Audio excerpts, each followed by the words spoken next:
తదుపరి మకర రాశి. మకర రాశి వారికి సంబంధించి ఈ 2026వ సంవత్సరం ఎలా ఉండబోతుంది అనేటువంటి విషయాన్ని తెలుసుకుంటే, 3వ స్థానంలో శనిగ్రహ సంచారం చేస్తున్న కారణం చేత విశేషంగా ఈ యొక్క రాశి వారికి కొన్ని రకాలైనటువంటి గత సంవత్సరంలో జరిగిన ఇబ్బందులన్నీ కూడా దాటి వేసుకుంటూ, అలాగే వీరి యొక్క ఉద్యోగ సంబంధితమైనటువంటి విషయాలకు సంబంధించి మనము మకర రాశి నుండి గురుగ్రహ సంచారం ఎలా ఉండబోతుంది అనేటువంటి విషయాన్ని చూసుకుంటే, గురుగ్రహము సంవత్సరం అంతా కూడా అయితే మిథునంలో లేకుంటే కర్కాటకంలోనే ఉంటుంది. ఆల్మోస్ట్ ద్వితీయార్థం తర్వాతకి అది కాస్త సింహంలోకి వస్తుంది. అప్పటి వరకు కూడా వీరికి ఖచ్చితంగా యోగించేటువంటి కాలం అనే చెప్పొచ్చు. ఎందుకంటే మకర రాశి వారికి అష్టమంలో సింహం ఉంటుంది, సప్తమంలో కర్కాటకం ఉంటుంది. సప్తమంలో గురు సంచారం చేస్తే ఉద్యోగం రాని వారికి ఉద్యోగము, సంతానం కాని వారికి సంతానము, వివాహం కాని వారికి వివాహం కూడా జరుగుతుంది. సాధారణంగా ఏంటంటే మనకు గురువు సప్తమంలో లాభించడము అదొక యోగంగా కూడా మారడం కూడా సప్తమంలో ఉన్నప్పుడు, లేదా 4వ స్థానంలో ఉన్నా, లేదా దశమ స్థానంలో ఉన్నా జరుగుతుంది. సో పంచమహాపురుష యోగములలో ఉన్నటువంటి యోగములు ఈ యొక్క కుజుడు కూడా 4, 7వ స్థానాల్లో సంచారం చేసిన, అంటే కుజుడు ఎప్పుడైతే ఈ యొక్క మకర రాశి వారికి కర్కాటకంలో ప్రవేశించిన, లేదా ఈ యొక్క కుజుడు మేషంలోకి ప్రవేశించిన, అప్పుడు వీరికి మంచి శుభదాయకమైనటువంటి భూ సంబంధితమైన క్రయ విక్రయ సంబంధిత విషయాలు కూడా లాభిస్తాయి. ఇవే కాకుండా బుధుడు సూర్యుడు కలిసి మకరంలోకి వచ్చినప్పుడు కాస్త ఇబ్బందిగా ఉంటుంది. ఎట్టి పరిస్థితుల్లో మకర కుంభ రాశుల్లోకి సూర్యుడు ప్రవేశించి ఉన్నప్పుడు ఇంట్లో ఉన్నటువంటి వారితో ఏవైనా గొడవలు, విశేషమైనటువంటి తగాదాలు, లేనిపోని విషయాల్లో నిందలు పడడం లాంటివి జరిగే అవకాశం అధికంగా ఉంటుంది. ఓవరాల్ గా చూసుకుంటే మకర రాశి వారికి సంబంధించిన విషయానికి వస్తే సంవత్సరం అంతా కూడా ఒక 9 నెలల పాటు అద్భుతంగా ఉంది. ఆఖరి 3 నెలల పాటు అక్కడక్కడ కాస్త ఇబ్బందికరమైన విషయాల్లో ఉంటారు. ఇక విశేషంగా చూసుకుంటే మకర రాశి వారికి సంబంధించి వారి స్వతహాగా స్వీయ జాతకం కావాలనుకుంటే ఇదంతా గోచార రీత్యా చెబుతున్నటువంటివి. మీ పేరు, మీ date of birth, time, place కింద ఉన్న నెంబర్కు వాట్సాప్ చేయండి. డీటెయిల్డ్ గా జాతకం గురించి 60-70 పేజీల్లో మీకు అందించి 16 భావచక్రములు, దశాంతర దశలు, అలాగే అష్టక వర్గ, నవాంశ వీటి గురించి కూడా మీకు తెలియజేయడం జరుగుతుంది. ఆసక్తి కలవారు కింద ఉన్న నెంబర్కు కాంటాక్ట్ చేయండి. 2025 రూపాయలు ఖచ్చితంగా ఛార్జ్ చేయడం జరుగుతుంది. మేము పెట్టేటువంటి ఎఫర్ట్కి ఆ ఛార్జ్ చేస్తాం. ఇక అందరూ ఈ రెమెడీస్ తీసుకోవాలి, మంత్రం చదవాలనేటువంటి విషయాన్ని ఇప్పుడు మనం తెలుసుకుందాం. ఇప్పటి వరకు మనము ఈ రాశి వారికి సంబంధించి గోచార రీత్యా 2026వ సంవత్సరం ఎలా ఉంటుంది అనేటువంటి విషయాన్ని చెప్పుకున్నాం. ఇప్పుడు ఇంకా విశేషంగా ఈ సంవత్సరం జరిగేటువంటి కొన్ని సంఘటనల గురించి తెలుసుకుందాం. ఏమిటంటే పంచభూతాలను మనం ఎంత కాపాడితే అవి మనల్ని అంత కాపాడతాయి. మనం ఇవాళ రేపు ఏం చేస్తున్నాం అంటే భూమిని కలుషితం చేస్తున్నాం. రివర్స్ బోరింగ్ సిస్టమ్ తోని కలుషితమైనటువంటి కెమికల్ వాటర్ అంతా కూడా ఎక్కడో దూరంగా ఊరికి అవతల పడేసేది, ఊరంతా పెరిగిపోతుందని భూమిలో మళ్ళీ వేస్తున్నాం. దానివల్ల కింద అండర్ గ్రౌండ్ లో ఉన్నటువంటి నీరంతా కలుషితం అయిపోతుంది. ఇలాంటి వాటిని ఎట్టి పరిస్థితుల్లో అరికట్టాలి. రెండవది, వచ్చేటువంటి నీటిని మనం ఇంకుడు గుంతలతోని సేవ్ చేసుకోవాలి. మనం చేసుకోవట్లా. ఇవాళ రేపు ఏమైపోయిందనంటే మనం హోటల్స్ కి వెళ్ళిపోయినాము, ఏదన్నా ఒకటి తింటున్నారు, బాగా అబ్జర్వ్ చేస్తూ ఉంటాం. ఇంత ఏదో సాస్ వేసుకొని వాళ్ళు తిన్నారు అని అంటే మళ్ళీ ప్లేట్ తీసేయాలి, ఇంకో ప్లేట్ తేవాలి. నువ్వు తిన్న ప్లేటేగా, తుడుచుకో. కాకపోతే దాంట్లో మళ్ళీ నువ్వు తినేదానికి నీకు నచ్చదు. దానికోసం ఏం చేయాలి, వాడి నీళ్ళు వేస్ట్ చేయాలి. అదే నీళ్లు నువ్వు సృష్టించు. ఆవిరి త్రూ మనం ఒక వాటర్ బాటిల్ కావాలంటే 6 రోజులు పడుతుంది ఒక బాటిల్ వాటర్ కి. మరి ఎంత నీరు మనం వేస్ట్ చేస్తున్నాం? ముందు తరాల వారికి ఏంటి పరిస్థితి? కాబట్టి ఆలోచించాలి. అగ్నితో కూడా చాలా మంది విపరీతమైనటువంటి చేష్టలు. బండి మీద పోతూ పోతూ స్టాండ్ కిందికి వేస్తే నిప్పు రవ్వలు వస్తాయంట. దానికోసం వాళ్ళు విపరీతమైనటువంటి డ్రైవింగ్, ఈ పెట్రోల్ పోసి బర్త్డే రోజుల్లో స్నోలు కొట్టుడు, ఆ ఫైర్ దాని మీద. ఎటు పోతున్నాం మనం? మనం ప్రమాదానికి ఎదురెళ్లాల్సిన అవసరం ఏటికి ఎదురీదినట్టు. అలాగే వాయు కలుషితం కూడా చేస్తున్నాం. బండి బాగా లేదు, బండి బోరుకొచ్చింది, బండిలో ఇంజిన్ ఆయిల్ లేదనుకోండి, అట్లాగే తోలుతాం. పొగరాని వెనకాలోడిగా బాధ నాకేంది అని. అది వాతావరణం ఎంత కలుషితం అవుతుంది. సో మనం ప్రకృతిని ఏం చేస్తున్నాం, విపరీతం చేస్తున్నాం.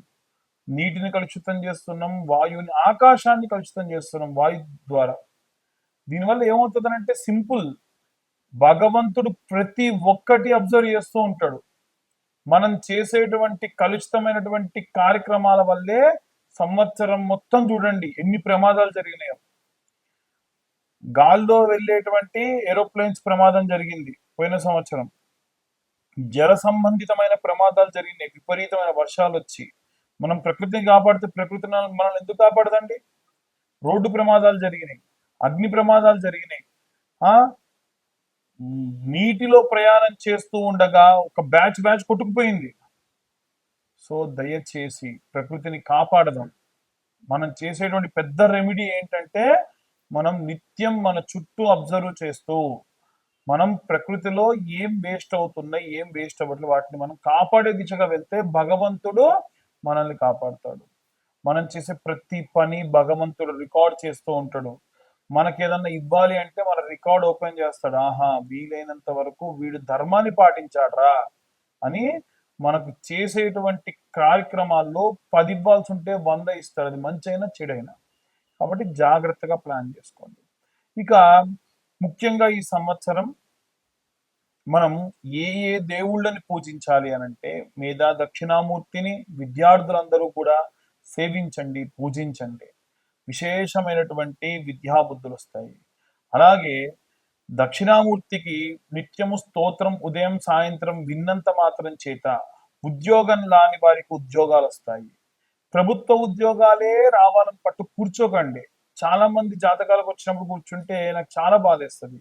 35-40 సంవత్సరాల వయసు వచ్చిందండి, గ్రూప్స్ కోసం ప్రిపేర్ అవుతున్న వాళ్ళు ప్రిపేర్ అవ్వాలి, తప్పులేదు. కానీ నీ కుటుంబానికి నువ్వు వివాహం చేసుకోవాలి అనంటే అర్హత కోల్పోతున్నారు కదా పాపం.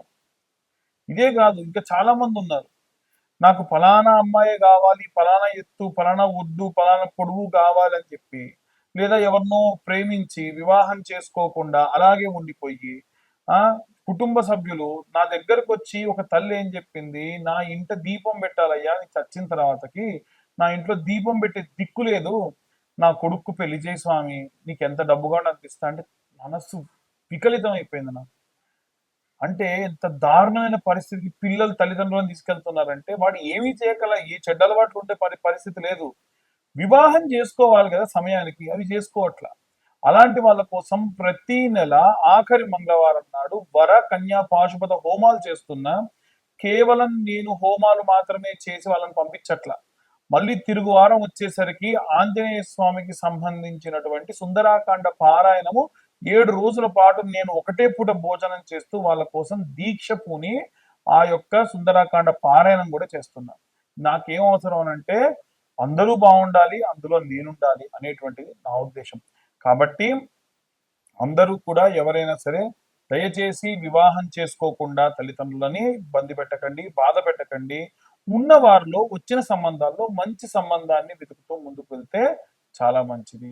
ఇక ఉద్యోగ సంబంధితమైనటువంటి విషయాల్లో కూడా విపరీతమైనటువంటి స్ట్రెస్ తీసుకొని 2-3 ఉద్యోగాలు చేస్తూ పొద్దున సాయంత్రం చేస్తున్న వాళ్ళు ఉన్నారు. అంతగా విరగబడి కష్టపడిపోయి ఆరోగ్యం మీదికి తెచ్చుకొని చిన్న వయసులో మీకు షుగర్లు బీపీలు తెచ్చుకోకండి. చాలా జాగ్రత్తగా మీ ఆరోగ్యాన్ని కాపాడుకోండి. మీ తల్లిదండ్రులందరినీ కూడా చాలా బాగా చూసుకోండి. ఎట్టి పరిస్థితుల్లో ఎంత పెద్ద గొడవలు వచ్చినా తల్లిదండ్రులను తీసుకెళ్లిపోయి ఓల్డేజ్ హోముల్లో పెట్టకండి. మీకు అంత సమస్య అయితే మీ ఇంటి పైనో మీ ఇంటి పక్కనో ఇంకొక పోర్షన్ తీసుకొని నిత్యం వాళ్ళని అబ్జర్వ్ చేస్తూ ఉండండి. ఎంతో కొంత వారికి కాస్త మనసుకు ప్రశాంతతనివ్వండి. ఇక విశేషంగా జాతక సంబంధిత విషయాల్లో చాలా మంది కేవలం మా యొక్క పేరు చెబుతామండి, పేరు ద్వారా చెప్పండి అంటారు. పేరు ద్వారా చెప్పలేను కానీ మీకు సంబంధించిన ఏదైనా ఒక విషయం ఉంటే, ఆ విషయం గురించి ఇబ్బంది ఉంటే కనుక చెప్తాను. దానికి కేవలం 504 రూపాయలు ఛార్జ్ చేస్తాను. అది కూడా వీలైనంత వరకు కూడా నేను ఒక డేట్ అనౌన్స్మెంట్ ఇస్తా. ఈ సంవత్సరంలో ఈ తర్వాత నుంచి వచ్చేటువంటి ప్రతి నెల, ఈ నెల నేను ఫలానా తారీఖు నాడు ఫ్రీగా ఉంటా, ఆ సమయంలో కాల్ చేయండి. వీలైతే నేను ఏం చేస్తానంటే ఒక లైవ్ కండక్ట్ చేస్తా. ఆ లైవ్‌లో మాట్లాడితే మీకు రెమెడీస్ కూడా ఎలా తీసుకోవాలనేటువంటిది చెప్తా. ముందుగా ఏమవుతుందనంటే మాకు సంబంధించిన వ్యక్తి మీతో మాట్లాడి నాతో మాట్లాడడానికి గాను టైమ్ స్లాట్ అంటే మీరు లైన్‌లోనే ఉంటే నాకు కాల్ కనెక్ట్ చేస్తారు. ఈ విధంగా చేసుకోండి. ఎట్టి పరిస్థితుల్లో ఎవరు కూడా తొందరపడి గుడ్డిగా ఎవరిని పడితే వారిని నమ్మి డబ్బుని అలాగే ఎంతో ఐశ్వర్యాన్ని కోల్పోకుండా ఉండండి. చండీ పరాదేవతకు సంబంధించిన హోమములు గాని, ఇష్టకామ్య సిద్ధ్యర్థం మహాగణపతికి సంబంధించిన సంకటహర చవితి నాడు జరిగేటువంటి హోమములు కానీ, ఏవైనా సరే వర కన్యా పాశుపత హోమములలో పాల్గొని విశేషంగా మీరు ఆ యొక్క స్వామివారి యొక్క అమ్మవారి యొక్క సంపూర్ణ కృపకు పాత్రలు కానివ్వండి.